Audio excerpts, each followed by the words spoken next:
আসসালামু আলাইকুম ওরহমতুল্লাহ। প্রিয় দর্শক, কেমন আছেন সবাই? আশা করি আল্লাহর অশেষ রহমতে ভালো আছেন। আজ আমরা এমন একটি ঘটনা শুনব যা আমাদের প্রিয় নবী হজরত মোহাম্মদ সাল্লাল্লাহু আলাইহি ওয়াসাল্লামের অকল্পনীয় ধৈর্য, ক্ষমা ও দয়ার এক উজ্জ্বল দৃষ্টান্ত। এমন এক দয়ার সাগর তিনি ছিলেন যার আচরণ শত্রুকেও বন্ধু বানিয়ে দিত।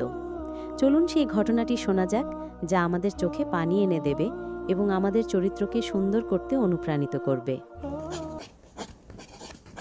মক্কার এক গলিতে এক বৃদ্ধা ইহুদি মহিলা বাস করত। সে ছিল নবীজির ঘোর বিরোধী। তার নেনাবেস্ত বা ঘৃণা এত বেশি ছিল যে সে প্রতিদিন একটি নোংরা কাজ করত। যখনই আমাদের প্রিয় নবী সাল্লাল্লাহু আলাইহি ওয়াসাল্লাম সেই রাস্তা দিয়ে হেঁটে যেতেন, বৃদ্ধা মহিলাটি তার ঘরের ছাদ থেকে নবীজি সাল্লাল্লাহু আলাইহি ওয়াসাল্লামের গায়ে আবর্জনা ও কাঁটা ফেলে দিত। কিন্তু নবীজি কি করতেন? তিনি কি রেগে যেতেন? চিৎকার করতেন? না, তিনি কোনো দিনও ওই মহিলার দিকে চোখ তুলে তাকাননি, কোনো কটু কথা বলেননি। বরং নীরবে নিজের শরীর থেকে আবর্জনা পরিষ্কার করে কাপড় ঝেড়ে নিয়ে শান্তভাবে নিজের পথে চলে যেতেন। প্রতিদিন একই ঘটনা ঘটত। বৃদ্ধা আবর্জনা ফেলত আর দয়ার নবী সাল্লাল্লাহু আলাইহি ওয়াসাল্লাম নীরবে সব সহ্য করে চলে যেতেন। একদিন ঘটল এক অবাক করা ঘটনা। নবীজি সেই রাস্তা দিয়ে যাচ্ছেন, কিন্তু সেদিন তার উপর কোনো আবর্জনা পড়ল না। তিনি কিছুটা অবাক হলেন। ভাবলেন, আজ বৃদ্ধা মহিলাটি আবর্জনা ফেলল না কেন? তার কি কিছু হয়েছে? পরের দিনও একই ঘটনা ঘটল। নবীজির উপর কোনো আবর্জনা পড়ল না। তখন রহমতের নবী, যিনি শুধু মানুষের জন্য নয় বরং গোটা সৃষ্টি জগতের জন্য রহমত স্বরূপ প্রেরিত হয়েছিলেন, তিনি সেই বৃদ্ধার জন্য চিন্তিত হয়ে পড়লেন। তিনি ভাবলেন, নিশ্চয়ই মহিলাটি অসুস্থ বা কোনো বিপদে পড়েছে। তিনি প্রতিবেশীদের কাছে সেই বৃদ্ধার খোঁজ নিলেন এবং জানতে পারলেন যে মহিলাটি সত্যিই খুব অসুস্থ।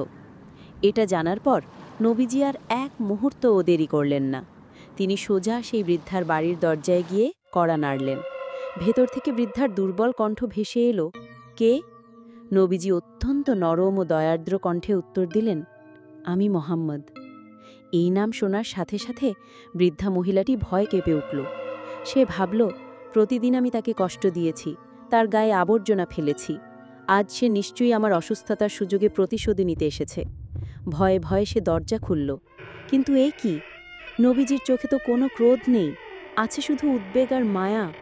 নবীজি বললেন, মা, আমি শুনেছি আপনি অসুস্থ, তাই আপনাকে দেখতে এলাম। আপনার কোনো কিছুর প্রয়োজন আছে কি? কোনো সেবা করার সুযোগ কি আমি পেতে পারি? নবীজির মুখে এই কথা শুনে বৃদ্ধা মহিলাটি বাকরুদ্ধ হয়ে গেল। তার চোখ দিয়ে অঝরে পানি পড়তে লাগল। সে যার সাথে প্রতিদিন সবচেয়ে খারাপ ব্যবহার করত, সেই মানুষটি তার অসুস্থতার খবর শুনে সবার আগে ছুটে এসেছে সেবা করতে। সে অনুশোচনায় দগ্ধ হতে হতে কাঁদো কাঁদো গলায় বলল, হে মোহাম্মদ, আমি সাক্ষ্য দিচ্ছি যে আল্লাহ ছাড়া কোনো উপাস্য নেই এবং আপনি আল্লাহর রসূল।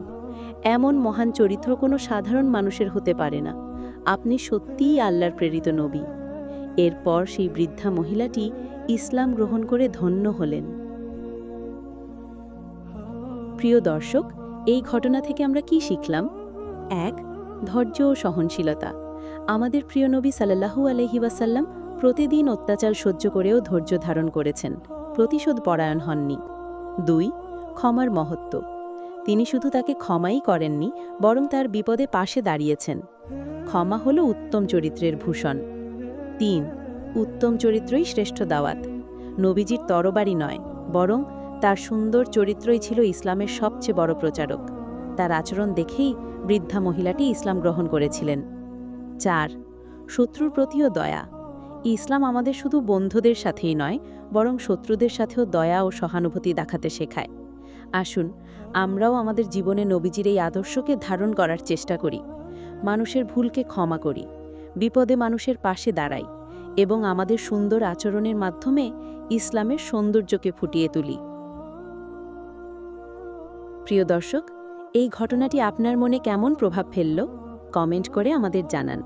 ভিডিওটি ভালো লাগলে একটি লাইক দিন এবং আপনার বন্ধু-বান্ধব ও পরিবারের সাথে শেয়ার করে এই সুন্দর বার্তাটি ছড়িয়ে দিন।